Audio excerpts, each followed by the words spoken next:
So hi and welcome to Budget Model Railways. So I've gone ahead and done it, and I've taken the wall out.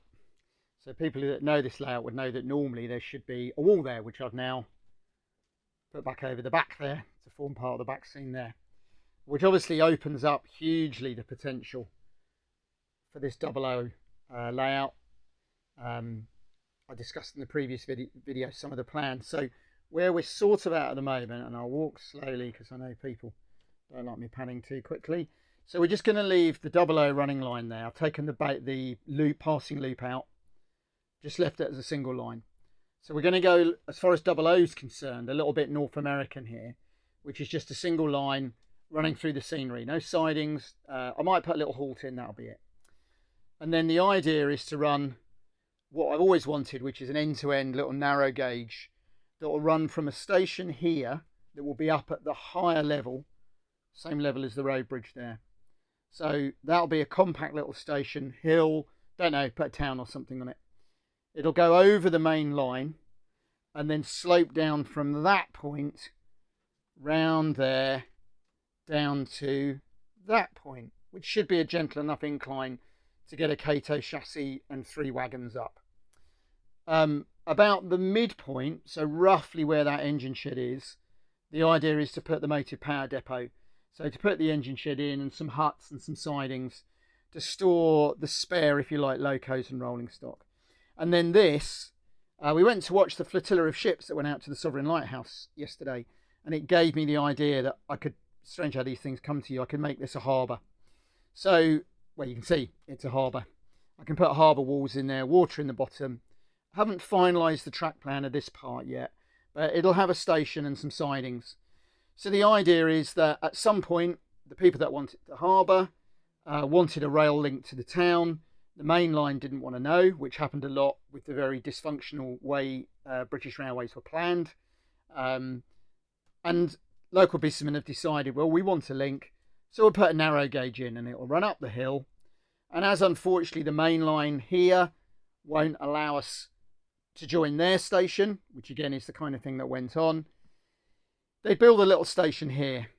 It'll have road access down to the goods yard for goods and steps from there, that hut there, down to the level crossing and into the passenger station.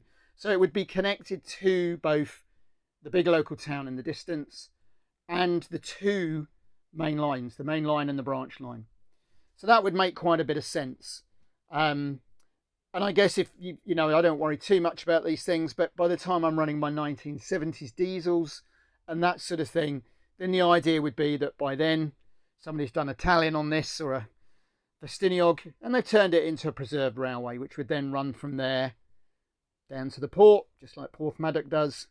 So it would still work when I'm running the later locos. It won't look too out of place. The rest of the scenery, not really worked out yet, but it gives you an idea of some of the plans, which I'm fairly firm on. It just means sorting out some track plans down at the harbour end and for the motive power depot there. The nice thing about taking this wall out is it gives me a completely different perspective of that layout, which is really nice. And because of the sort of unusual cutout that I've put in there, means I can stand in and I'll then get a whole new viewing area, if you like, perspective on the other 2 layouts. So I'm quite happy with that as a concept. I'm just going to come over here. Bear with me a second. I just want to make sure I'm not going to derail anything.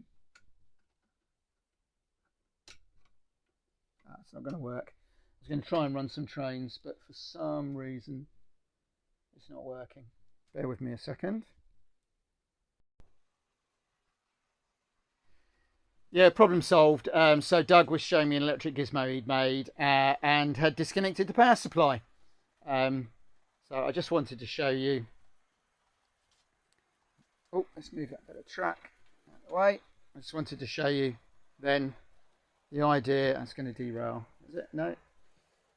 Of the train running round. So excuse the disjointed bit on the end there. Thrown a bit by my electrics not working. But as I say, it does give you quite a nice perspective all the way down that line, for instance. It's coming around in a second. As I've said before, with some sort of almost like, I think it's yeah, it's very nearly 40 foot of track. It does take a little while to come round, especially as I like them to run at a fairly sensible speed. I don't like them banging around unless it's my TGV or something. So there we go, and that just shows you then the different perspective of taking the wall down gives you. And it's actually quite nice also then having a ginty day at the moment. My ginty is running. So I'll just come out here. There we go. Stand outside the shed.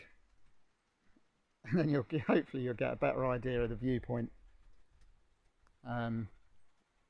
Yeah, so I've got both my ginties running at the moment. I've got a black one as well that's rather nice. So it's just running through. That was actually one of the first new locos I ever bought, the blue one, when Kerno had a sale many years ago. So now means you'll be able to see trains come basically through here, and then when they get to the level crossing you used to stop seeing them, and now you'll be able to see them wind their way on down through the scenery, under the narrow gauge, round by the harbour, and out. So there we go. Just a little update on where we are with my layout, and I'll do some more videos as I make progress.